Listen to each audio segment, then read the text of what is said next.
Hello dear all, I am Santosh Wagh and welcome to channel learn in by Sandhya वाघ.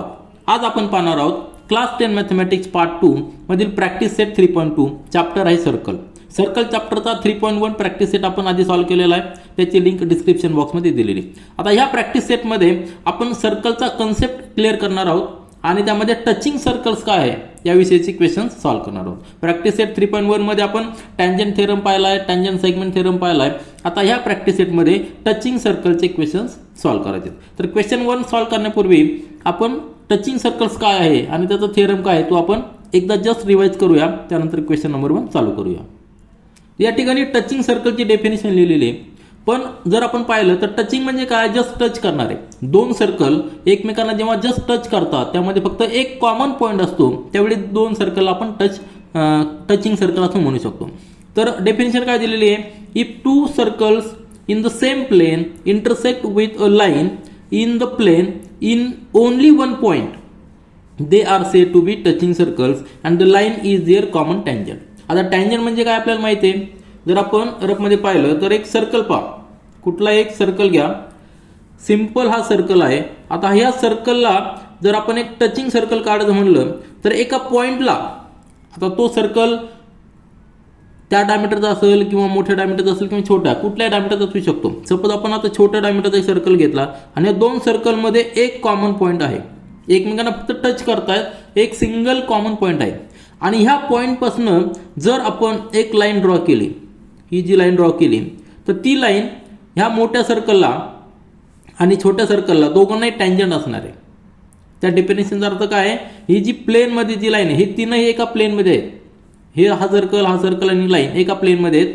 तर तो जो common point आहे त्या कॉमन पॉईंटपासून ही जी लाईन असणार आहे ही दोन्ही सर्कलला टँजंट असणार आहे आणि फक्त एका पॉईंटमध्ये टच करतात म्हणून टचिंग आहे. आता ही फिगर जी आहे तर ह्यामध्ये दोन्ही सर्कल एक्सटर्नली टच करतात आणि असं पण असू शकतं की सपोज हा सर्कल आहे आणि ह्या सर्कलला दुसरा सर्कल टच करतोय परंतु इंटरनली टच करतोय, म्हणजे ह्या आतल्या बाजूने टच करतोय. एक छोटा सर्कल आहे की तो या सर्कलला टच करतोय, म्हणजे याचा सेंटर इकडे आहे आणि याचा सेंटर इथं आहे. आता ह्या दोघांचा सेंटर जर पाहिला तर टँजंट लाईनच्या अपोजिट साईडला आहे, परंतु या ठिकाणी जी टँजंट लाईन असणार आहे ती या ठिकाणी असणार आहे आणि दोघांचे सेंटर टँजंट लाईनच्या एकाच बाजूला आहेत. आलं लक्षात, डिफरन्स कळला तुम्हाला. याला काय म्हणायचं, एक्सटर्नली टचिंग सर्कल्स आणि याला म्हणायचं इंटरनली टचिंग सर्कल्स.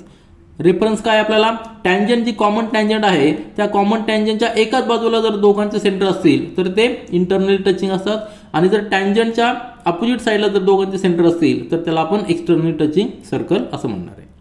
आता या डेफिनेशनमध्ये पुन्हा एकदा या, जो काय पॉईंट असेल the point common to the circles and the line is called as the common point of contact. हा जो पॉईंट आहे, आता या ठिकाणी फिगर आहे, दोन्ही फिगर आहेत, एक्सटर्नल टचिंगच्या आणि इंटरनल टचिंगच्या फिगर्स आहेत. तर जो कॉमन पॉईंट आहे त्याला काय म्हणायचं, कॉमन पॉईंट ऑफ कॉन्टॅक्ट. या ठिकाणी ही फिगर आहे एक्सटर्नली टचिंगची आणि ही इंटरनली टचिंगची. टँजंटच्या एकाच बाजूला दोघांचे सेंटर आहेत, टँजंटच्या अपोजिट साईडला दोन्ही सर्कलचे सेंटर आहेत. मग या ठिकाणी आपल्याला एक थेरम स्टडी करायचा आहे, तो थेरम म्हणजे थेरम ऑफ टचिंग सर्कल्स. जेव्हा अशी कंडिशन असेल, जेव्हा दोन सर्कल्स एकमेकांना टच करतात त्यावेळी एक थेरम आहे, तो थेरम आपल्याला प्रॅक्टिस सेट सॉल्व्ह करताना उपयोगी येणार आहे. तो थेरम या ठिकाणी मी लिहिलेला आहे. तो थेरम काय सांगतो, if two circles touch each other. आता आपल्याला कळलं की टच करतात म्हणजे काय, त्यांना दोघांसाठी कॉमन पॉईंट एकच असतो आणि दोघांची टँजंट कॉमन असते. If two circles touch each other their point of contact. आता पॉईंट ऑफ कॉन्टॅक्ट देखील आपण पाहिलेलं आहे की जो कॉमन पॉईंट असतो त्याला पॉईंट ऑफ कॉन्टॅक्ट म्हणायचं. That contact point lies on the line joining their centres. म्हणजे या फिगरमध्ये जर पाहिलं आपण, जर कॉमन पॉईंट जो आहे या ठिकाणी हा टी कॉमन पॉईंट आहे, या ठिकाणी के कॉमन पॉईंट आहे, तो कॉमन पॉईंट कुठे राहतो तर जेव्हा आपण दोन्ही सेंटर जॉईन करतो त्या दोन्ही सेंटरवर तो कॉमन पॉईंट लाय करतो. हा जो थेरम आहे टचिंग सर्कल थेरम, म्हणजे ही जर आपण लाईन जॉईन केली तर ह्या लाईनवर दोन्ही सेंटरला जॉईन केलं तर त्या लाईनवर हा कॉमन पॉईंट लाय करतो.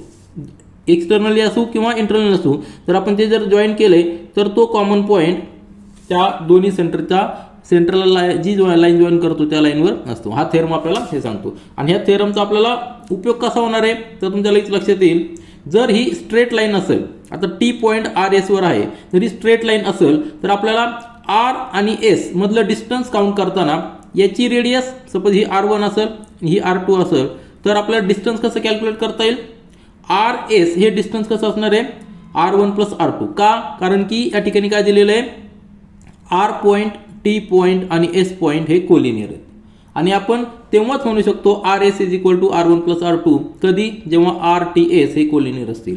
या ठिकाणी काय असणार आहे, डिस्टन्स बिटवीन टू सेंटर्स कसं असणार आहे, जी मोठी रेडियस आहे त्या मोठी रेडियसमधनं छोटी रेडियस मायनस करायची. म्हणजे मोठी रेडियस सपोज R1 आहे, R1 मायनस R2 हे दोन्हीतलं डिस्टन्स असणार आहे. हे कशामुळे लिहू शकतो आपण, कारण हे तिन्ही पॉईंट एका ठिकाणी एकाच लाईनवर आहेत. म्हणून हा जो थेरम इम्पॉर्टंट आहे तो थेरम, त्या थेरमचा रेफरन्स घेऊनच आपण दोन्ही सेंटरमधलं डिस्टन्स हे R1 प्लस R2 लिहू शकतो. आता ह्या थेरमचा अर्थ तुम्हाला कळाला. थेरम ऑफ टचिंग सर्कल्स काय, परत एकदा रीड करा. If two circles touch each other, जेव्हा दोन सर्कल एकमेकांना टच करतात, their point of contact lies on the line joining their centres. आणि त्यानंतर दोन इम्पॉर्टंट स्टेटमेंट या ठिकाणी दिलेले, एक्सटर्नली टचिंगचे आणि इंटरनल टचिंगचे. ते म्हणजे काय, if the circles touch each other externally, म्हणजेच काय, जी टँजंट लाईन आहे त्याच्या अपोजिट साईडला दोघांचे सेंटर असणार आहे. Externally distance between their centres is equal to the sum of their radii. आता हे सम ऑफ द रेडिया का आपण लिहू शकलो, कारण की ते तिन्ही पॉईंट एका लाईनवर आहेत म्हणून. आणि distance between the centres of the circles touching internally, when internally touch करतात, जी दुसरी फिगर येते त्यावेळी, then this distance is equal to the difference of their radii. आता हे दोन्ही स्टेटमेंट आपल्याला एक्झाम्पल सॉल्व्ह करताना उपयोग होणार आहे. तर आपण प्रॅक्टिस सेटमधला क्वेश्चन नंबर 1 सॉल्व्ह करूया. प्रॅक्टिस सेट 3.2 मध्ये टोटल 5 क्वेश्चन्स आहेत. त्यातला फर्स्ट क्वेश्चन पहा. Question number 1, two circles having radii 3.5 centimetre and 4.8 centimetre touch each other internally. या ठिकाणी टच दिलेलं आहे आणि इंटरनली दिलेलं आहे. Find the distance between their centres. तर आपण आत्ताच क्लिअर केलेलं आहे की दोन सर्कल आहेत, दोन सर्कलमध्ये एक सर्कलची रेडियस आणि दुसऱ्या सर्कलची रेडियस यामध्ये डिफरन्स आहे. म्हणजे दोन्ही वेगवेगळ्या रेडियसचे सर्कल आहेत आणि ते एकमेकांना टच करतात इंटरनली. इंटरनली टच करतात म्हणजे काय, जर दोघांची कॉमन पॉईंटला जर आपण टँजंट काढला तर त्या टँजंटच्या एकाच बाजूला दोघांचे सेंटर असणार आहे. सपोज एक सर्कल आहे, हा मोठा सर्कल आपण घेऊया. मोठा सर्कल म्हणजे दोन रेडियस दिलेला आपल्याला, R1 इज इक्वल टू 3.5 आणि R2 सेकंड रेडियस दिलेली 4.8, युनिट दिलेलं सेंटीमीटर. तर सपोज एक जो आहे 3.5चा मोठा घेतला आपण R2, 4.8चा, हे डिस्टन्स 4.8 आहे असं समजू आपण.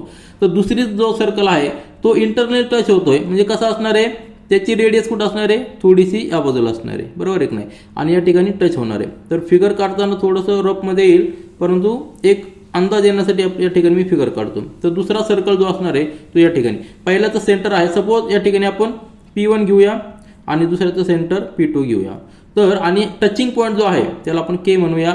म्हणजेच P1 टू K म्हणजेच काय झालेलं आहे, R1 is equal to R2 झालेलं आहे, म्हणजे 4.8 सेंटीमीटर. आणि P2 टू K म्हणजेच काय झालेलं आहे, R1 that is equal to 3.5 centimetre. लक्षात आलं, रफमध्ये तुमच्या लक्षात आलं असेल. आपल्याला काय विचारलेलं आहे, find the distance between two their centres. म्हणजे आपल्याला P1 आणि P2 मधलं डिस्टन्स फाइंड आउट करायचं आहे. तर साहजिकच जेव्हा इंटरनल टच होतात त्यावेळी त्यातलं डिस्टन्स कसं असणार आहे, मोठी रेडियस मायनस छोटी रेडियस. म्हणजे मोठी रेडियस कुठली आहे, R2 मायनस R1 हे डिस्टन्स असणार आहे आणि ते किती येणार आहे, 4.8 मायनस 3.5. आता हे रफमध्ये आपण जस्ट पाहतो, फेअरमध्ये आपल्याला व्यवस्थित लिहावं लागणार आहे, ते आपण खाली या ठिकाणी लिहूया. तर यातला जो डिफरन्स येणार आहे म्हणजे किती येणार आहे, 1.3 युनिट असणार आहे सेंटीमीटर. आपल्याला आन्सर लगेच कळणार आहे, परंतु आपल्याला एक्झाममध्ये स्टेप बाय स्टेप व्यवस्थित लिहायचं आहे. कन्सेप्ट तुमच्या लक्षात आला. इंटरनली टचिंग सर्कल्स, त्यावेळी जी टँजंट असणार आहे त्या टँजंटच्या एकाच बाजूला दोन्ही सर्कलचे सेंटर असणे. हे बेसिक कन्सेप्ट आपले व्यवस्थित क्लिअर झाले की आपल्याला नंतरचे प्रॉब्लेम जे आहेत, तो हाय लेवलचे प्रॉब्लेम ते आपल्याला सॉल्व्ह करायला हेल्प होते. तर आपण सोल्युशन व्यवस्थित लिहूया. तर सोल्युशन पहा, गिवन सुरुवातीला लिहिलेलं आहे, two circles with radii 3.5 centimetre 4.8 centimetre are given. त्यानंतर लेट त्याला आपण R1 म्हटलेलं आहे की 3.5, R2 4.8 centimetre. Therefore two circles touch each other, हे आपल्याला गिवन आहे. या सगळ्या गोष्टी आपल्याला गिवन आहेत. आपल्याला फाइंड आउट काय करायचं आहे, फाइंड आउट करायचं आहे distance between centres of circles. Reason आता लिहू, आपण सोल्युशन लिहूया. We know if two circles touch each other internally distance between the centres of the circles is equal to the difference of their radii. आणि याला reason काय आहे, theorem of touching circle. Theorem of touching circle काय सांगतो, जेव्हा दोन circles एकमेकांना touch करतात त्यावेळी जर त्या दोन्ही सर्कलचे सेंटर आपण जॉईन केले तर त्या लाईनवर त्यांचा कॉमन पॉईंट ऑफ कॉन्टॅक्ट असतो आणि कॉमन पॉईंट ऑफ कॉन्टॅक्ट जो आहे तो ह्या लाईनवर असल्यामुळं आपण लिहू शकतो की दोन्हीतलं डिफरन्स, दोन्हीतला सेंटरमधला डिफरन्स किंवा दोन्हीतलं सेंटरमधला डिस्टन्स हे एक तर त्या सेंटरच्या रेडियस, त्या दोन्ही सर्कलच्या रेडियसची ॲडिशन असते किंवा डिफरन्स असतो, depending on whether this circles are internal touching or external touching. या ठिकाणी इंटरनल टचिंग आहे म्हणून दोन्ही रेडियसचा डिफरन्स ह्या दोन्ही सेंटरमधला डिस्टन्स असणार आहे. म्हणून distance between centres of given circles is equal to R2 minus R1. R2 म्हणजे मोठी रेडियस आणि छोटी radius as R2 is greater than R1 आपण लिहिलेलं आहे. म्हणजे 4.8 मायनस 3.5 डिफरन्स आलेला आहे 1.3. आपला आन्सर काय असणार आहे, distance between centres of the given circle is 1. Answer या ठिकाणी लिहिलेलं distance between the centres of given circles is 1.3 centimetre. हे झालं आपलं आन्सर. क्वेश्चन नंबर 2 पहा. सिमिलरली क्वेश्चन नंबर 1 सारखा आहे, फक्त या ठिकाणी सर्कल जे टच करतात ते एक्सटर्नल टच करतात. Two circles of radius 5.5 centimetre and 4.2 centimetre touch each other externally दिलेलं आहे आणि एकमेकांना टच करत आहेत. Find the distance between their centres. आपण रफली समजून घेऊ आणि फेअरमध्ये आपल्याला व्यवस्थित कसं लिहायचं ते माहिती आहे. तर दोन सर्कल्स असणारे, एक सर्कल असणारे 5.5 सेंटीमीटरचा, तो आपण या ठिकाणी ड्रॉ करूया आणि दुसरा सर्कल त्याला एक्सटर्नली टच करतोय, सपोज या पॉईंटला टच करतो. आता असं कंपल्सरी नाही की याच पॉईंटला टच करायला पाहिजे, कुठल्याही सर्कलवरच्या पॉईंटला तो टच करू शकतो. सपोज या पॉईंटला टच करतोय असं आपण समजूया. हा जो सेकंड सर्कल आहे तो सेकंड सर्कल या ठिकाणी असा असू शकतो. आता रेडियस जी आहे याची सपोज रेडियस 5.5 आहे, याची 4.2 आहे. मग आपल्याला डिस्टन्स कसं काढणार, आपण ह्या दोन्ही सेंटरला जॉईन करणार. आलं लक्षात. मी डिफरंट पोझिशन काय घेतलेली आहे की आपलं कन्फर्म होऊ नये की एकाच बाजूला सर्कल असतात, एकाच लाईनमध्ये असतात, कुठल्याही साईडला ते सर्कल असू शकतात. हा टचिंग पॉईंट आलेला आहे. सपोज ही R1 आहे, R2 आहे. आपल्याला R1 किती दिलेले आहे, 5.5 सेंटीमीटर दिलेली आहे आणि R2 काय दिलेली आहे, 4.2 सेंटीमीटर. म्हणजे दोन्हीतलं डिस्टन्स, सपोज हा P1 सेंटर आहे, P2 सेंटर आहे आणि हा कॉन्टॅक्ट पॉईंट जो आहे त्याला आपण K म्हणूया. K पॉईंट हा ह्या दोन्ही सेंटरला जॉईन करणाऱ्या लाईनवर असणार आहे. काय सांगतो आपल्याला, टचिंग थेरम जो आहे सर्कलचा, theorem of touching circle theorem सांगतो आपल्याला की हा K पॉईंट P1 P2 जर जॉईन केले त्यावर असणार आहे. म्हणून आपण P1 टू P2 हे डिस्टन्स कसं लिहू शकतो, R1 प्लस R2. दोघांचं ॲडिशन जर केली तर ती ॲडिशन किती येणार आहे, ॲडिशन केली तर या ठिकाणी 7 आणि या ठिकाणी 9.7 सेंटीमीटर हे दोन्हीतलं डिस्टन्स असणार आहे. आपल्याला वर्डिंगमध्ये व्यवस्थित ते लिहायचं आहे. कन्सेप्ट काय आहे, एक्सटर्नली टच करतात म्हणून दोघांची रेडियसची ॲडिशन दोन्ही सेंटरमधला डिस्टन्स असणार आहे, जे आपण लिहूया. तर सोल्युशन पहा. गिवन आधी लिहिलेलं आहे, two circles with radius 5.5 centimetre and 4.2 centimetre. Let R1 5.5 centimetre, R2 4.2 centimetre. Two circles touch each other externally. हे आपल्याला गिवन आहे. आपल्याला फाइंड आउट करायचं आहे, find the distance between centres of the circles. We know if the circles touch each other externally, distance between their centers is equal to the sum of their radii. आणि याला reference काय घेऊ शकतो आपण, theorem of touching सर्कलचा reference घेऊ शकतो. हा theorem काय सांगतो की जेव्हा दोन सर्कल एकमेकांना टच करतात त्यावेळी जर आपण सेंटर लाईन काढली, दोघांच्या सेंट्रल जर जॉईन केली तर त्या लाईनवर कॉमन पॉईंट ऑफ कॉन्टॅक्ट असतो. म्हणून आपण दोन्हीतलं डिस्टन्स हे दोन्ही सर्कलच्या रेडियसचे ॲडिशन करू शकतो. The distance between centres of given circle is equal to R1 plus R2. R1 आपल्याला दिलेली 5.5 सेंटीमीटर आणि R2 4.2 सेंटीमीटर. ॲडिशन जर केली तर आपलं ॲडिशन येणार आहे 9.7 सेंटीमीटर. आन्सर असणार आहे distance between centres of given circle is 9.7 centimetre.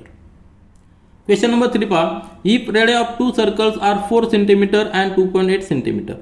Draw figure of these circles touching each other. सुरुवातीला दिलेलं एक्सटर्नली आणि सेकंड पार्ट दिलेला इंटरनली. आपल्याला दोन फिगर ड्रॉ करायच्यात, त्यामध्ये दोन सर्कल असणारे, एकमेकांना टच करणारे असणारे आणि जे असणारे एकाची रेडियस किती आहे गिवन लिहूया आपण काय 2. या ठिकाणी आपल्याला दोन सर्कल्स काढायचे आहेत. गिवन आपण लिहिलेलं की to circles with radius 4 centimetre 2.8 centimetre given आहे आणि आपल्याला ड्रॉ करायचे आहे टचिंग सर्कल्स, एकदा एक्सटर्नली आणि एकदा इंटरनली. आता सुरुवातीला आपण एक्सटर्नली टचिंग सर्कल ड्रॉ करू. मग आपल्याला माहित आहे की जेव्हा दोन सर्कल्स एक्सटर्नल टच करतात त्यावेळी त्यांच्या दोन्ही सेंटरमधला डिस्टन्स हे किती असतं, R1 प्लस R2. त्यांच्या रेडियसची ॲडिशन असते. मग सपोज या ठिकाणी आपल्याला सर्कल ड्रॉ करायचे आहेत, आपल्याला सेंटर आधी प्लॉट करावं लागतील आणि त्यानंतर सर्कल ड्रॉ करू शकतो. तर दोन्ही सेंटरमधलं डिस्टन्स किती आहे, रेडियस R1 प्लस R2 म्हणजे 6.8 सेंटीमीटर. तर आपल्याला 6.8 सेंटीमीटर या ठिकाणी प्लॉट करावं लागणार आहे, बरोबर आहे ना. तर 6.8 सेंटीमीटर आपण आधी प्लॉट करूया, त्यानंतर टचिंग सर्कल्स प्लॉट करूया. सुरुवातीला आपण दोन्ही सेंटर आधी प्लॉट करून घेऊया, त्यानंतर आपण सर्कल्स ड्रॉ करूया. तर आपल्याला डिस्टन्स किती घ्यायचं आहे, 6.8 दोन्ही सेंटरमधलं. सपोज फर्स्ट सेंटर जर या ठिकाणी असेल, हा सेंटर आहे पहिला सेंटर, तर त्यापासून आपल्याला दुसरा सेंटर किती येणार आहे, 6.8 सेंटीमीटरवर. म्हणजे या ठिकाणी हा 6 आणि 6.8 सेंटीमीटर हा पॉईंट असणार आहे. तर हे दोन्ही हे जे डिस्टन्स असणार आहे, हे डिस्टन्स काय असणार आहे, दोन्ही सेंटरमधलं distance. Suppose P1 is the first centre आणि P2 is the second centre. आता काय करायचं, आपल्याला सर्कल ड्रॉ करायचे. सर्कल ड्रॉ करण्यासाठी आपल्याला स्केलवर डिस्टन्स घ्यावं लागणार आहे की 4. सुरुवातीला 4 डिस्टन्स घ्यायचं, हे 4 डिस्टन्स मी घेतलेलं आहे. आता 4 डिस्टन्स घेतल्यानंतर आपल्याला 4 डिस्टन्स घेतल्यानंतर एक सर्कल ड्रॉ करायचं आहे, पण सेंटर कुठला घ्यायचा, P1 सेंटर घ्यायचा, बरोबर आहे ना. तर P1 सेंटर घेऊया आपण. या ठिकाणी P1 सेंटर घेतल्यानंतर एक सर्कल मी ड्रॉ करतो. आता हे सर्कल अशा पद्धतीने येणार आहे, तुम्ही व्यवस्थित पाहू शकता. पेन्सिलमुळे थोडंसं फेंट येईल, परंतु तुम्हाला पेन्सिलने ड्रॉ करावं लागणार आहे. तर हे झालं सर्कल, फर्स्ट सर्कल की ज्याची रेडियस 4 सेंटीमीटर आहे. त्यानंतर सेकंड सर्कल आपल्याला ड्रॉ करायचं आहे की त्याची रेडियस 2.8 सेंटीमीटर असणार आहे. तर ती 2.8 सेंटीमीटर रेडियस आपल्याला स्केलवर घ्यावं लागणार आहे. तर स्केलवर घेताना एक पॉईंट या ठिकाणी असणार आहे आणि दुसरा पॉईंट 2.8 म्हणजे या ठिकाणी जास्त असणार आहे. तर हे डिस्टन्स असणार 2.8चं. आणि 2.8चा सर्कल सेंटर कुठं आहे, आपण आधी सेंटर प्लॉट केलेला आहे. तर हा सेंटर असणार आहे. जर या ठिकाणी पाहिलं, या ठिकाणी बरोबर टच झालेला असतो तो. हा पॉईंट जो आहे, या ठिकाणी जर सर्कल ड्रॉ केला आपण, तर तुमच्या लक्षात येईल की हा पॉईंट बरोबर टच झालेला आहे, एका सिंगल पॉईंटमध्ये टच झालेला आहे. आणि हा झाला सेकंड सर्कल झालेला आहे. सेकंड सर्कल ड्रॉ करताना हा झाला सेकंड सर्कल पूर्णपणे, ठीक आहे. तर हे 2 सर्कल आपण ड्रॉ केलेले की जे एकमेकांना टच करतायत आणि दोघांच्या सेंटर्स मधलं डिस्टन्स किती असणार आहे. आता ही रेडियस आहे R1 is equal to 4 centimetre आणि ही आहे R2 is equal to 2.8 centimetre. तर हा झाला पहिला सर्कल आणि त्याला टच हा जो पॉईंट आहे, हा टचिंग पॉईंट आहे, त्याला आपण K नाव देऊया. हा कॉमन पॉईंट असणार आहे आणि तो common point P1 P2 line join केल्यानंतर त्यावर तो लाय असणार आहे. तर हा थेरम सांगतो आपल्याला, थेरम ऑफ टचिंग सर्कल. तर ही फिगर आहे, टच 2 सर्कल ड्रॉ केलेले आहेत एक्सटर्नली टचिंग. तर या ठिकाणी आपण लिहू शकतो एक्सटर्नली टचिंग सर्कल्स, ठीक आहे. तर पहिला क्वेश्चन आपल्याला पहिला पार्ट कंप्लीट झालेला आहे. आता सेकंड पार्ट आपल्याला घ्यायचा. आता सेकंड पार्ट आहे, आपल्याला इंटरनल टचिंग सर्कल्स ड्रॉ करायचे आहेत. त्यासाठी आपल्याला माहिती आहे की we know for internal touching circles distance between the centres of circle is difference between the their radii. Here let R1 is equal to 4 cm, R2 is equal to 2.8 cm. Therefore, distance between the two centers is R1 minus R2 that is equal to 1.2 cm. म्हणजेच internal touching circle करताना दोन्ही सेंटरमधलं distance किती असणार आहे, 1.2 centimetre. कारण की R1 4 centimetre आहे, R2 2.8 सेंटीमीटर आहे. तर आधी सुरुवातीला आपण सेंटर मार्क करून घेऊ. त्यासाठी आपल्याला डिस्टन्स दोघांमधलं मार्क करावं लागणार आहे, सेंटरचा आधी मार्क करावं लागणार आहे. सपोज आपण एक लाईन ड्रॉ केली. सपोज पहिल्या सर्कलचा सेंटर या ठिकाणी आहे आणि ही जी लाईन आहे, ही लाईन सपोज या ठिकाणी आहे, अशी कंटिन्यू करू. परंतु पहिली रेडियस किती आहे, 4 सेंटीमीटर. तर या ठिकाणी टचिंग पॉईंट असणार आहे, आलं लक्षात. त्यानंतर दुसरा सेंटर जो आहे, दुसऱ्या सर्कलचा सेंटर, तो किती असणार आहे, 1.2 centimetre away from the first centre. Suppose हा फर्स्ट सेंटर आहे P1, त्यापासून 1.2 सेंटीमीटर म्हणजे या ठिकाणी येणार आहे. फक्त किती येणार आहे, 1.2 सेंटीमीटर, म्हणजे एवढाच डिस्टन्स असणार आहे. हा काय असणार आहे, P1 आणि हा पॉईंट काय असणार आहे, P2. आलं लक्षात. तर आपल्याला 2 सर्कल ड्रॉ करायचे की ज्याच्यामधलं डिस्टन्स हे 1.2 सेंटीमीटर आहे. तर आपल्याला स्केलवर पुन्हा एकदा स्केल घ्यायची आणि स्केलवर आपल्याला पहिल्यांदा मोठा सर्कल ड्रॉ करायचा आहे की ज्याचं डिस्टन्स 4 सेंटीमीटर आहे. तर या ठिकाणी आपण मार्क करूया 4 सेंटीमीटर डिस्टन्स. एकदम ॲक्युरेट घ्या म्हणजे आपल्याला सर्कल व्यवस्थित टचिंग येतात. तर 4 सेंटीमीटर या ठिकाणी मी घेतलेलं आहे आणि सर्कल ड्रॉ करतो. पहिला सेंटर या ठिकाणी आहे, पहिला सेंटर म्हणजे P1 आपण घेतलेला आहे आणि P1 वरनं जर आपण सर्कल ड्रॉ केला तर आपल्याला टचिंग पॉईंट या ठिकाणी आलेला आहे. तर मी या ठिकाणी ड्रॉ करतो सर्कल आणि त्यानंतर पहा पेन्सिलनी असल्यामुळं थोडंसं फेंट येणार आहे, परंतु आपल्याला पेन्सिलनी सर्कल ड्रॉ करायचं आहे. तर हा झाला पहिला सर्कल. आता पहिला सर्कल आपला तयार झालेला आहे. आता सेकंड सर्कल जो इंटरनली टच होणार आहे त्याचा सेंटर आपण या ठिकाणी प्लॉट केलेला आहे आणि तो जर आपण या ठिकाणी मार्क केला, हाफ सेंटर असणार आहे आणि हे जे डिस्टन्स असणार आहे हे किती असणार आहे 2.8 डिस्टन्स असणार आहे, कारण आपण दोन्हीतलं डिफरन्स घेतलेला आहे. स्केलवर जरी पाहिलं तर आपल्याला ते 2.8 सेंटीमीटर डिस्टन्स यायला पाहिजे, कारण सेकंड सेंटरची जी रेडियस आहे या ठिकाणी पहा ही किती आहे 2.8 सेंटीमीटर. ठीक आहे, आपण जस्ट क्रॉस चेक केलं आहे आणि आता सेकंड सर्कल आपण ड्रॉ करूया की त्याचं सेंटर या ठिकाणी आहे आणि तो इंटरनली टच होतो आहे. या ठिकाणी फक्त टच होणार आहे आणि नंतर सर्कल तो इंटरनली येणार आहे. तर हा झाला सेकंड सर्कल जो इंटरनली टच होतोय मोठ्या सर्कलला. तर अशा पद्धतीने आपण दोन्ही सर्कल ड्रॉ करू शकतो. जो कॉमन पॉईंट आहे टचिंग पॉईंट त्याला आपण के म्हणूया, हा जो पॉईंट आहे त्याला आपण के म्हणूया. मग हे जे डिस्टन्स आहे, मोठी जी रेडियस आहे, ही जी रेडियस आहे किती, ही R1 is equal to 4 centimetre आणि ही जी छोटी रेडियस आहे या पॉईंटपर्यंत त्याला R2 म्हणणार. R2 is equal to 2.8 centimetre. आलं लक्षात. तर हे झालं internally touching centre. Internally touching centres figure तुमच्या लक्षात आले. Internally touching circles.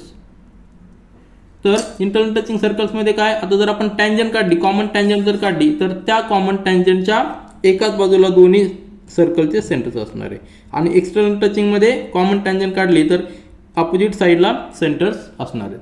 तर दोन्ही फिगर आपण या ठिकाणी ड्रॉ केलेले आहेत. यानंतर क्वेश्चन नंबर 4 पहा. इन फिगर 3.27 ह्या फिगरमध्ये the circles with centre P and Q touch each other at R. दोन सर्कल आहेत, सेंटर P आणि Q आहेत, एकमेकांना टच करतात externally at point R. Line passing through R. ह्या R पासून एक लाईन पास होती which meet circle at point A and B, म्हणजे ही लाईन आहे. त्यानंतर हे रिस्पेक्टिव्ह दिलेले. नंतर प्रूव्ह करायचं आपल्याला segment AP parallel segment BQ. जी सेगमेंट म्हणजे A पासून P जॉईन केलेली आहे, Q पासून B जॉईन केलेली, ही जी सेगमेंट आहे ती एकमेकांना पॅरलल आहे, आपल्याला प्रूव्ह करायचं आहे.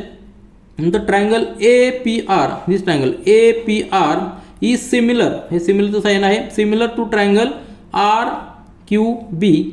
हे सिमिलर दाखवायचं आहे आपल्याला. आपण आधीच्या चॅप्टरमध्ये पाहिलेलं की different test for showing the triangles as a similar, ते आपल्याला यूज करायचं आहे. आणि तिसरं find angle RQB. This RQB म्हणजे हा अँगल आपल्याला फाइंड आउट करायचा आहे. ह्या अँगलमध्ये इफ अँगल PAR इज 35, कुठला अँगल PAR हा 35 दिलेला आहे. आलं लक्षात. त्या अँगलवरून आपल्याला हा अँगल फाइंड आउट करायचा आहे. म्हणजे वेगवेगळ्या टेस्ट आपल्याला वेगवेगळे थेरम या ठिकाणी यूज करायचे आहेत. सुरुवातीला काय दिलेलं आहे, दोन सर्कल्स आहेत, एकमेकांना एक्सटर्नली टच करतात. एक्सटर्नल टच केल्यानंतर आपल्याला थेरम माहीत आहे की जेव्हा दोन सर्कल्स एकमेकांना एक्सटर्नल टच करतात त्यावेळी त्यांचा कॉमन पॉईंट ऑफ कॉन्टॅक्ट म्हणजे R हा दोन सेंटरच्या लाईनवर लाय करतो. म्हणजे PRQ हे एका लाईनवर असतात, हे आपल्याला गिवन आहे. म्हणजे गिवन का आहे तर कारण की ते एक्सटर्नली टच करतात म्हणून. सुरुवातीला आपल्याला फर्स्ट प्रूव्ह करायचं segment AP parallel segment BQ. तर याचा आपण एकदा रफ आयडिया घेऊया, नंतर पेअरमध्ये व्यवस्थित लिहूया. तर जेव्हा आपल्याला दोन लाईन पॅरलल प्रूव्ह करायचे असतात त्यावेळी काय आपल्याला थेरम यूज करू शकतो. दोन पॅरलल लाईनचे थेरम्स काय आहेत, त्यांचे करस्पॉन्डिंग अँगल्स इक्वल असतात, त्याच्यानंतर अल्टरनेट अँगल्स इक्वल असतात आणि त्याच्यानंतर त्यांचे जर इंटरनली अँगल असतात, internal angles on the same side, हे त्यांची ॲडिशन 180 डिग्री असते. तर आपण सुरुवातीला पाहिलेलं, आपल्याला आधीच्या स्टँडर्डमध्ये देखील पाहिलेलं, जेव्हा पॅरलल लाईन्स असतात, सपोज ही एक पॅरलल आहे, दोन लाईन पॅरलल आहेत आणि त्याला जर एक ट्रान्सव्हर्सल असेल, ट्रान्सव्हर्सल जर असेल तर त्यावेळी आपण काय म्हणतो, त्यांचे जे अल्टरनेट अँगल्स असतात, सपोज हा अँगल आणि हा अँगल हे काय असतात, एकमेकांना इक्वल असतात. किंवा करस्पॉन्डिंग अँगल, हा अँगल आणि हा अँगल देखील इक्वल असतात. किंवा इंटरनल अँगल जर असेल त्यांची ॲडिशन 180 डिग्री असते. तर हे थेरम आपल्याला यूज करायचं, त्यापैकी एक one of the theorem use करायचा. तर जेव्हा आपल्याला दोन लाईन पॅरलल दाखवायचे असतात त्या ठिकाणी आपल्याला दोन सेगमेंट पॅरलल दाखवायचे. कुठल्या कुठल्या, तर तुमच्या लक्षात आलं असेल की सेगमेंट AP आणि QB पॅरलल दाखवायची. आणि ही जर आपण ट्रान्सव्हर्सल पकडली, आता हे एका लाईनवर आहेत, एक लाईन आहे, ट्रान्सव्हर्सल पकडली तर हा अँगल आपल्याला गिवन आहे. तर हा जर अँगल, हा अँगल आणि हा अँगल जर आपण इक्वल दाखवू शकलो तर ते दोन अँगल काय असणार आहेत, अल्टरनेट अँगल्स आहेत. आलं लक्षात. हे दोन्ही अँगल काय आहेत, अल्टरनेट अँगल्स आहेत. हे जर आपण इक्वल दाखवू शकलो तर आपण म्हणू शकतो की ह्या दोन्ही लाईन पॅरलल आहेत. आलं लक्षात. अल्टरनेट अँगल जर आपण इक्वल दाखवू शकलो तर म्हणू शकतो की AP is parallel to QB. आता हे इक्वल कसे दाखवू शकतो तर लक्षात घ्या, हा सर्कल आहे, P सेंटर आहे, P पासून A पॉइंट आणि R पॉइंट ह्या सर्कलवर आहे, म्हणजे AP आणि PR हे रेडियस आहेत, म्हणजे हे दोन्ही सेगमेंट्स इक्वल असणार आहेत. बरोबर आहे की नाही. ते दोन्ही सेगमेंट इक्वल आहेत, म्हणजे हा आयसोसेलेस ट्रायंगल झाला. आयसोसेलेस ट्रायंगलमध्ये इक्वल साईडचे अपोजिट अँगल देखील इक्वल असतात. म्हणजे हा जो 35 आहे हा A अँगल आहे, तोच अँगल हा असणार आहे. आलं लक्षात. म्हणजे हे दोन्ही अँगल इक्वल असणार आहे. का?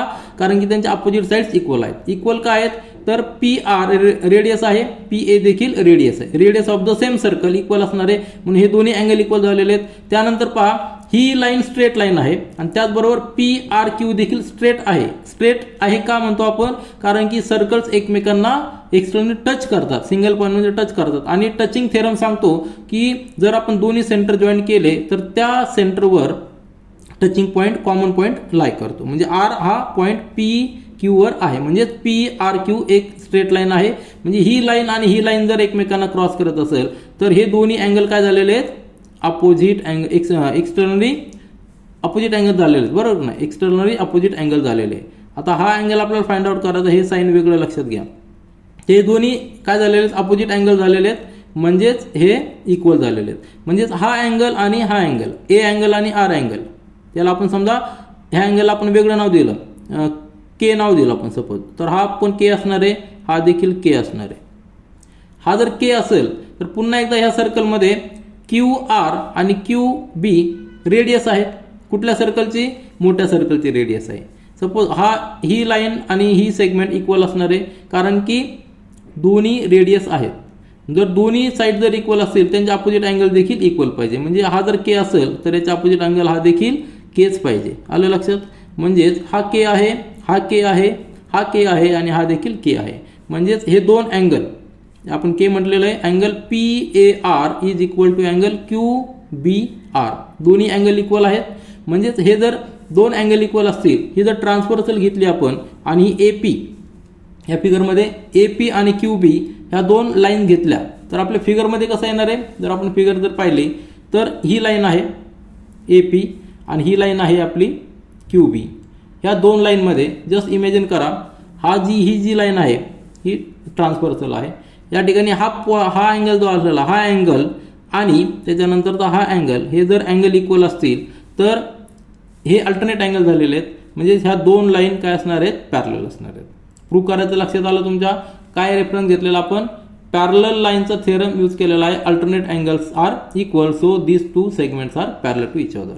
त्याचप्रमाणे सेकंड जे आहे, सेकंड दिलेला आपल्याला triangle APR similar to triangle RQB. यासाठी काय करणार आहोत आपण, यासाठी दोन ट्रायंगल आपल्याला सिमिलर दाखवायचे. आधी सुरुवातीला याचे आपण स्टेटमेंट सगळे व्यवस्थित फर्स्ट प्रूफ जे आहे ते आपण लिहून घेऊया, त्यानंतर सेकंड पाहूया. आपल्याला जे जे गिवन दिलं आहे ते या ठिकाणी मी लिहिलेलं आहे. आपल्याला दिलेलं two circles with centre P and Q. त्यानंतर two circles touch each other at point R, external touch करतायत. नंतर points A and B are on the first and second circles respectively, so that ARB हे collinear आहेत. Points ARB are collinear. आणि आपल्याला prove करायचं, हे तीन prove करायचे. त्यातलं आपण पहिलं प्रूफ पाहणार आहोत, segment AP parallel to segment BQ. त्यासाठी आपण आता रफ आयडिया घेतलेली आहे, फेअरमध्ये डिस्कशन करूया. आता प्रूफ पहा, या ठिकाणी मी फिगर ड्रॉ केलेली आहे. यामध्ये सर्कल्स ड्रॉ नाही केलेले आहेत. मी फक्त जे सेगमेंट्स आहेत, AP सेगमेंट, QB सेगमेंट, त्यानंतर दोन सेंटरमधली लाईन आणि R कॉमन पॉईंट या ठिकाणी फक्त ड्रॉ केलेले आहेत. तर to circles touch each other externally at point R, म्हणजे हा एक्सटर्नल पॉईंट आहे R. देअरफॉर PRQ हे एका स्ट्रेट लाईनवर असणार आहे. PRQ एक स्ट्रेट लाईन असणार आहे. त्याला रेफरन्स काय, थेरम ऑफ टचिंग सर्कल. हे लिहिणं फार महत्त्वाचं आहे. हे जर आपण लिहिलं तरच आपण हा जे आहेत अपोजिट अँगल्स आपण प्रूव्ह करू शकतो. त्यामुळे हे स्टेटमेंट लिहिणं फार महत्त्वाचं आहे. त्यासाठी हा थेरम देखील आपल्याला महत्त्वाचा हेल्प करतोय. नाव कन्सिडर ट्रायंगल APR. हा ट्रायंगल कन्सिडर करा, APR. ह्या ट्रायंगलमध्ये PA and PR are radius segment. या दोन्ही सेगमेंट रेडियस आहेत. PA आणि PR रेडियस सेगमेंट आहेत, कारण की P हा सेंटर आहे. पॉईंट A आणि R ह्या हे दोन्ही पॉईंट सर्कलवर आहे, म्हणून दोन्ही रेडियस झालेले आहेत. दोन्ही रेडियस असल्यामुळे इक्वल असणार आहेत, as point A and R are on circles. Therefore PA is equal to PR radii of same circle. एका सर्कलचे रेडिया आहे म्हणून ते दोन्ही इक्वल असणार आहेत. त्यानंतर पुन्हा एकदा हे इक्वल असल्यामुळे आपण काय लिहू शकतो, angle PAR is congruent to angle PRA. फिगरमध्ये पहा, angle PAR is congruent to angle PRA, कारण की त्यांचे अपोजिट साइड्स या इक्वल आहेत. Opposite angles of equal sides of the triangle हे रिझन आहे. आणि याला आपण आयसोसेलेस ट्रायंगलची प्रॉपर्टी देखील म्हणू शकतो, कारण की हा ट्रायंगल आयसोसेलेस झालेला आहे. आयसोसेलेस ट्रायंगलची प्रॉपर्टी देखील आपण त्याला रिझन देऊ शकतो. याला इक्वेशन नंबर 1 दिलेलं आहे. आता सिमिलरली आपल्याला हा ट्रायंगल कन्सिडर करायचा आहे PQR, की ज्याच्यामध्ये Q हा सेंटर आहे आपल्याला माहिती आहे. नंतर R पॉईंट आणि B पॉईंट सर्कलवर आहेत, म्हणजेच QR आणि QB ह्या रेडियस झालेल्या आहेत म्हणून त्या इक्वल आहेत. म्हणजेच हे दोन्ही त्याचे अँगल्स हे इक्वल असणार, ते आपण यामध्ये लिहिलेलं आहे. सिमिलरली कन्सिडर ट्रायंगल, खाली काय लिहिलं, similar consider triangle BQR triangle consider करायचं आहे. त्यामध्ये काय लिहिलेलं आपल्याकडं, QR is equal to QB. त्याला रिझन काय, radii of the same circle, आत्ताच आपण पाहिलंय. Therefore angle QBR is congruent to angle QRB, आणि त्याला रिझन आहे opposite angles of equal sides of the triangle. त्याला आयसोसेलेस ट्रायंगल थेरम देखील आपण लिहू शकतो. नंतर here segment AB and PQ intersect each other at point R. फिगरमध्ये पहा, आता आपण जो थेरमचा रेफरन्स लिहिलेला आहे तो लिहिणं काय गरजेचं आहे तुमच्या आता लक्षात येईल, कारण या ठिकाणी काय लिहिलेलं आहे, सेगमेंट AB म्हणजे कुठे झालंय, ही सेगमेंट आपल्याला दिलेली. This segment AB and segment PQ intersect at point R. आता ही स्ट्रेट लाईन आहे, हे आपण का प्रूव्ह लिहू शकलो, कारण की theorem of touching circle, he straight line असणं फार गरजेचं आहे. या R पॉईंटला मीट करतात, म्हणून हे जे दोन अँगल आहेत कुठले, ARP किंवा PRA is equal to angle QRB. त्याला रिझन काय आहे, व्हर्टिकली अपोजिट अँगल्स. ठीक आहे, व्हर्टिकली अपोजिट अँगल्स इक्वल आहेत, त्याला आपण इक्वेशन नंबर 3 देऊ आणि खाली या ठिकाणी लिहिलेले आहेत. वर्डिंगमध्ये पहा, here segment AB and PQ intersect each other at point R. Therefore angle PAR is congruent to angle QRB. Reason काय, व्हर्टिकली अपोजिट अँगल. त्याला इक्वेशन नंबर 3 दिलेलं आहे. आता इक्वेशन 1, 2, 3 कम्पेअर करा. इक्वेशन 1, 2, 3 जर आपण पाहिले तर इक्वेशन काय आहे, फिगरमध्ये रेफरन्समध्ये पहा, इक्वेशन 1 नुसार हा अँगल आणि हा अँगल इक्वल आहे.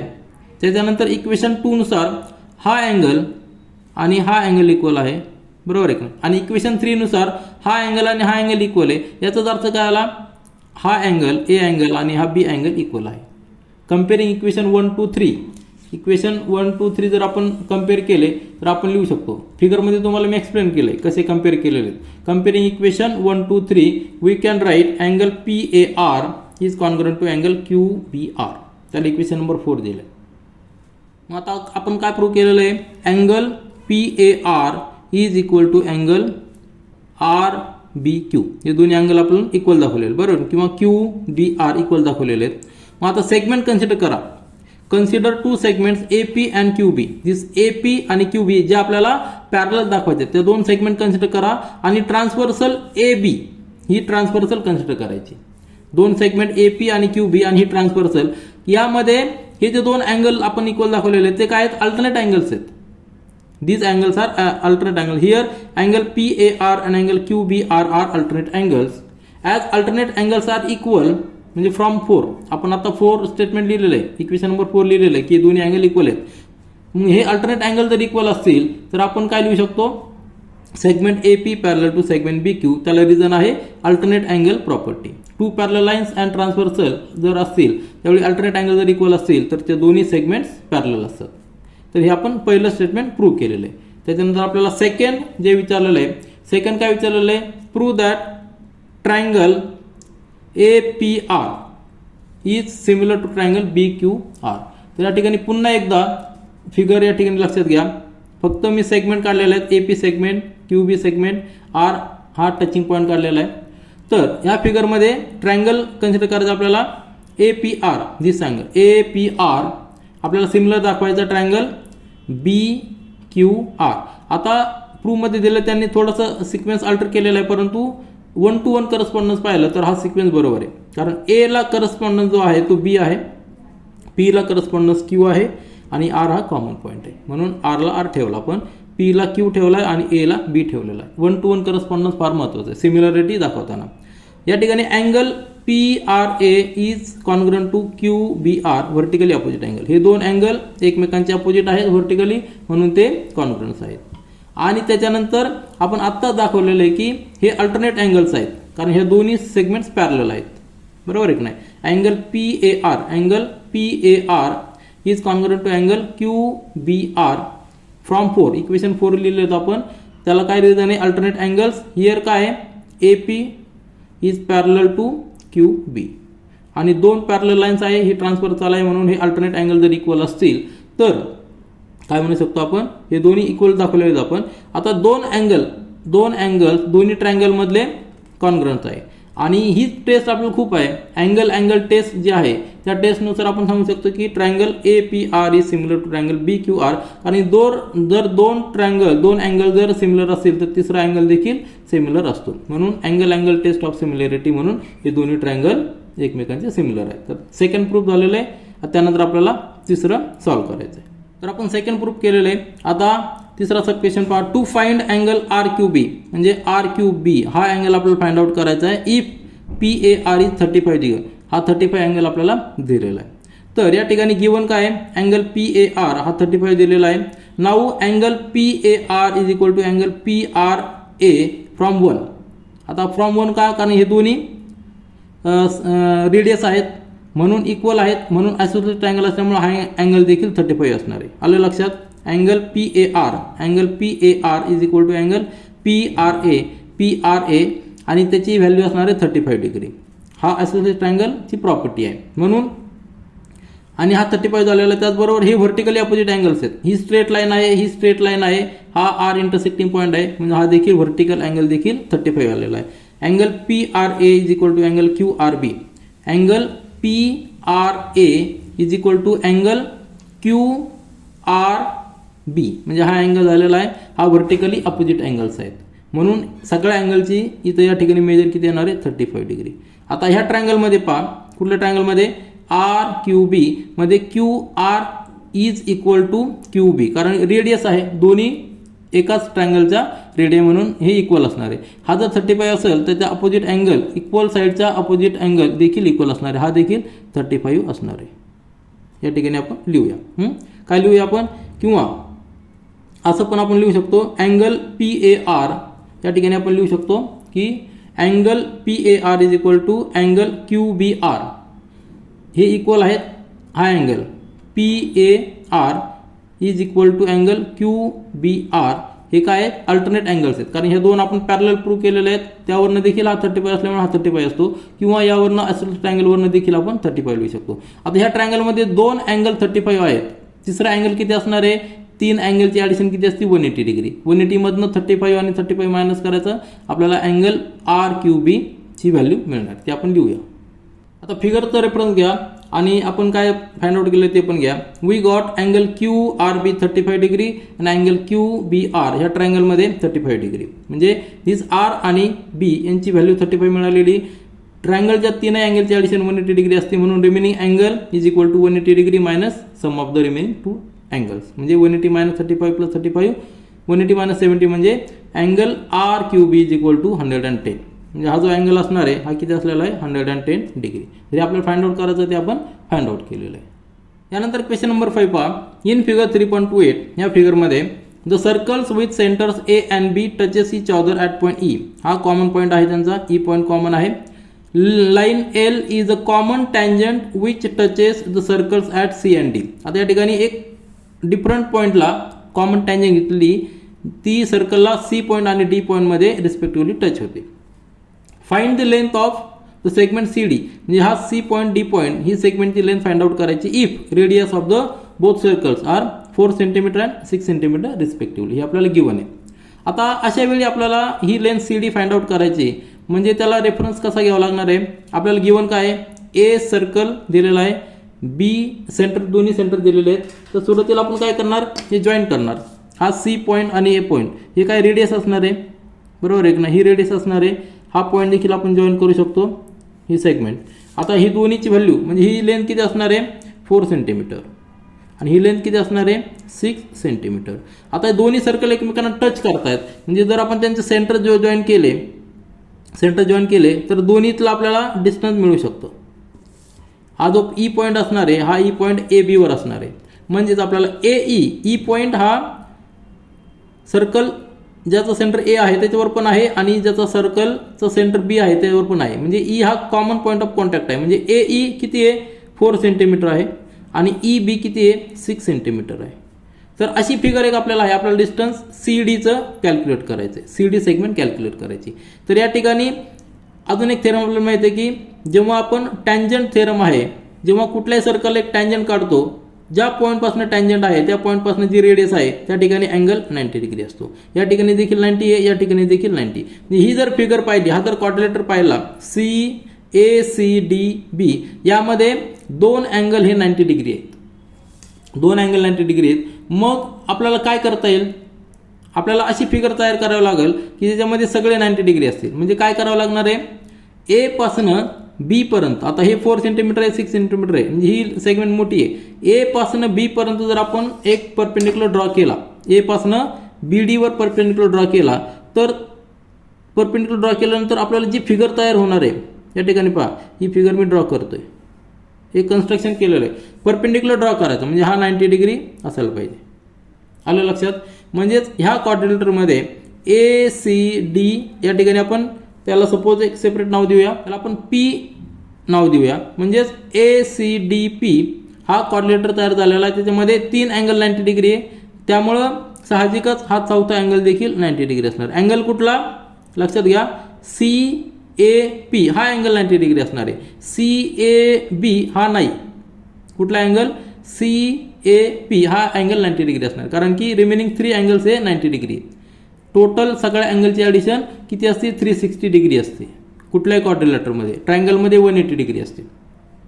मग हा सगळे अँगल 90 डिग्री झाले म्हणजे हा क्वाड्रिलेटर काय झालेला आहे, हा झालेला आहे रेक्टँगल झालेला आहे. रेक्टँगलची प्रॉपर्टी काय असते, opposite sides are equal and parallel, opposite sides are equal and parallel. म्हणजेच आपण जर APची जर लेंथ काढली, APची जर लेंथ आपण काढली, that will be equal to CD, कारण की ही रेक्टेंगलची प्रॉपर्टी आहे. दोन्ही अपोजिट साइड्स आहेत, त्या पॅरलल पण असणार आहे आणि इक्वल पण असणार आहे. म्हणजे जर आपण AP जर फाइंड आउट केला तर तीच व्हॅल्यू CDची असणार आहे. AP कसा फाइंड आउट करू शकतो, आपल्याकडं AB हे डिस्टन्स कॅल्क्युलेट करू शकतो. टचिंग थेरम आपण यूज करू शकतो. म्हणजे दोघांची ॲडिशन, दोन्ही सेंटरमधलं डिस्टन्स काय असणार आहे, दोघांची रेडियसची ॲडिशन. म्हणजे AB किती असणार आहे, AB असणार आहे 10 सेंटीमीटर, 6 प्लस 4 म्हणजे 10 सेंटीमीटर, बरोबर आहे की नाही. आणि हे डिस्टन्स PB किती असणार आहे, आपण या ठिकाणी परपेंडिक्युलर ड्रॉ केलेले, म्हणजेच हे जे डिस्टन्स आहे 4 सेंटीमीटर हेच DP असणार आहे, कारण की रेक्टँगलची property opposite sides are parallel. म्हणजे DP जर 4 असेल आणि DB जर 6 असेल तर PB किती असणार आहे, हे डिस्टन्स किती असणार आहे, हे असणार आहे 2 सेंटीमीटर. 2 प्लस 4 म्हणजे 6 सेंटीमीटर. आलं लक्षात. म्हणजे आपल्याला ह्या ट्रायंगलमध्ये APB मध्ये एक अँगल 90 डिग्री म्हणजे पायथागोरस थेरम करू शकतो.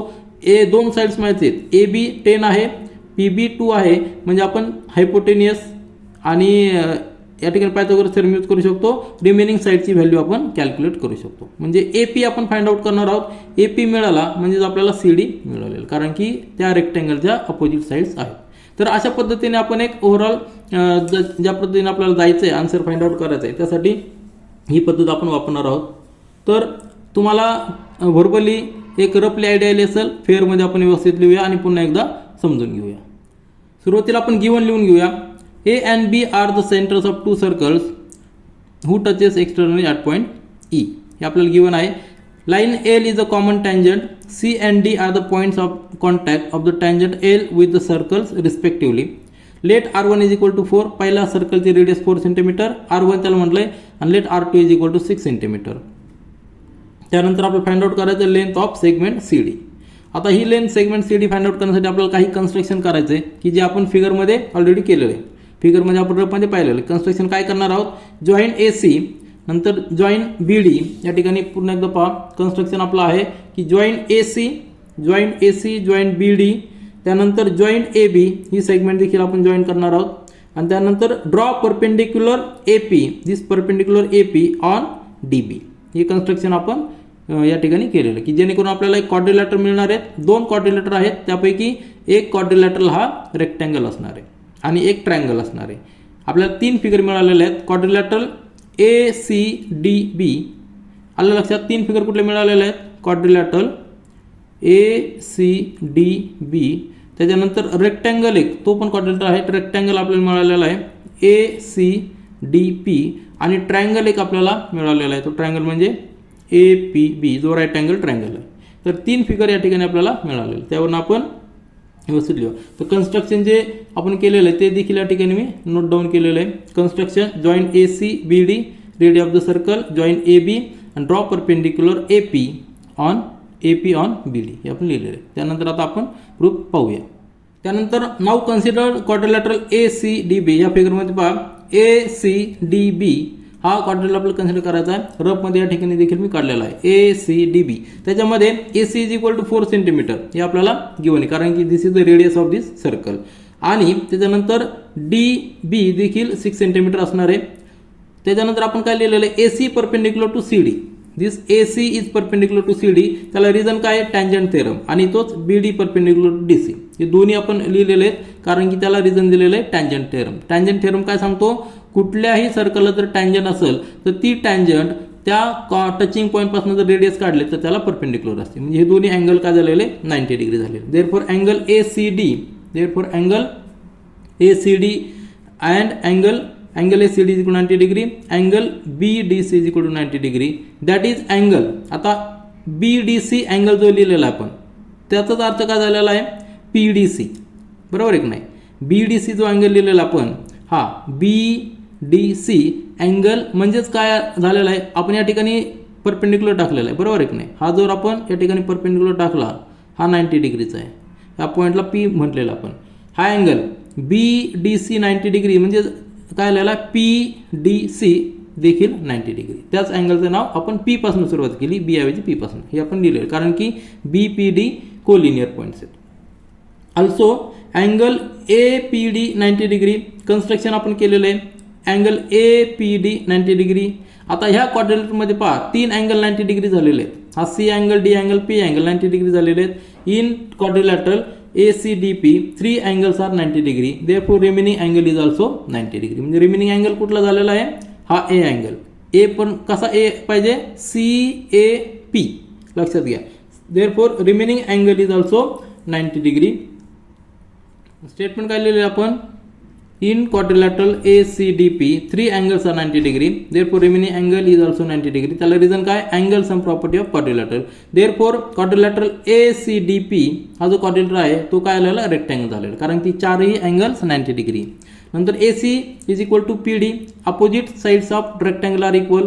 AC आपल्याकडे माहिती आहे की 4 सेंटीमीटर आहे, म्हणून PD देखील 4 सेंटीमीटर आहे. आता तीच फिगर या ठिकाणी मी खाली ड्रॉ केलेली आहे.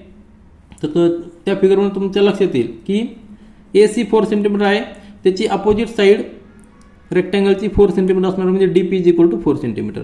आता हे सगळे अँगल 90 डिग्री आहेत. आलं लक्षात? म्हणजे हा झाला रेक्टँगल. तर नाव कन्सिडर ट्रायंगल ABP. आता ट्रायंगल कन्सिडर करा ABP. या ट्रायंगलमध्ये P अँगल 90 डिग्री आहे. हिअर AEB हे कोलिनियर आहेत, कारण theorem of the touching circle. म्हणजे E पॉईंट जो आहे हा पॉईंट AB वर असणार आहे. म्हणजेच आपल्याला AE 4 सेंटीमीटर आहे, radius of the first circle. EB 6 centimetre आहे, radius of the second circle. हे सगळे कोलिनियर असल्यामुळे AB आपण कॅल्क्युलेट करू शकतो. That is AE plus EB, कारण हे कोलिनियर आहेत. म्हणून AB is equal to 10 centimetre आपल्याला फाइंड आउट. म्हणजे ही डिस्टन्स जे मिळालेलं आहे हे किती आहे? AB पासून AB डिस्टन्स किती आहे? 10 सेंटीमीटर. ठीक आहे. आता ट्रायंगलमध्ये आपलं ट्रायंगल कन्सिडर करायचं आहे ABP. त्याच्यामध्ये AB 10 सेंटीमीटर आहे. नंतर आता हे डिस्टन्स आपण कॅल्क्युलेट करू शकतो. ते कसं कॅल्क्युलेट करू शकतो?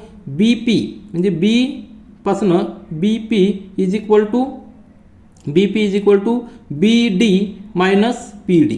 आता BD जी आहे radius of the second circle ती आहे 6 सेंटीमीटर, आणि हे डिस्टन्स किती? 4 सेंटीमीटर. आता आपण जस्ट कॅल्क्युलेट केलेलं आहे. म्हणजे ते 6 - 4 म्हणजे BP is equal to 2 centimetre. हे डिस्टन्स किती आलेलं आहे?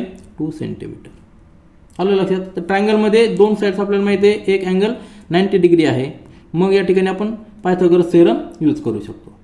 आता ही फिगर पहा, म्हणजे हा ट्रायंगल पहा. या ट्रायंगलमध्ये ए बी आपल्याला 10 सेंटीमीटर आहे, नंतर बी पी 2 सेंटीमीटर आहे आणि angle P is 90 degree. Therefore using Pythagoras theorem in triangle A P B as angle A P B is 90 degree construction आपण त्या पद्धतीने केलेलं आहे. म्हणजेच हायपोटेनसचा square is equal to addition of the squares of the remaining two sides. म्हणजे A B square, A B काय आहे हायपोटेनियस, कारण 90 डिग्रीच्या अपोजिट आहे. हा अँगल देखील 90 डिग्री असणार. 90 डिग्रीच्या opposite hypotenuse A B square is equal to A P square plus P B square.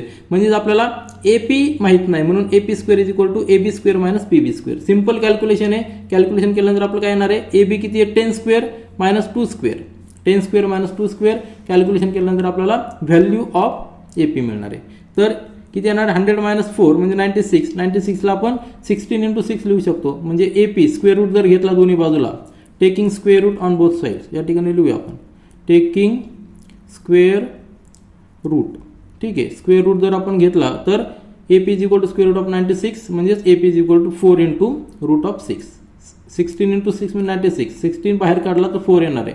म्हणजे ए पीची व्हॅल्यू मिळालेली आपल्याला 4 इंटू रूट 6. ए पी म्हणजे काय, या ट्रायंगलमध्ये जर पाहिलं तर हे डिस्टन्स किती आलेलं आहे 4 इंटू रूट 6 सेंटीमीटर. आलं लक्षात. आता हा क्वाड्रिलेटर कन्सिडर करा की जो रेक्टेंगल आहे. रेक्टेंगलची प्रॉपर्टी काय, अपोजिट साइड्स आर पॅरलल. आपल्याला ए पी मिळाली म्हणजे तीच सी डी असणार आहे. सी डी किती असणार आहे 4 इंटू रूट 6 सेंटीमीटर. आपल्याला आन्सर मिळालेले आहे, ते फक्त आपण या ठिकाणी वर्डिंगमध्ये लिहूया. आता again consider quadrilateral A C D B which is a rectangle. तर A P is equal to C D, कारण की ते opposite sides of the rectangle आहे, म्हणून C D is equal to 4 into root 6 centimetre. हे झालं आपलं answer. This is all for this video. Thank you.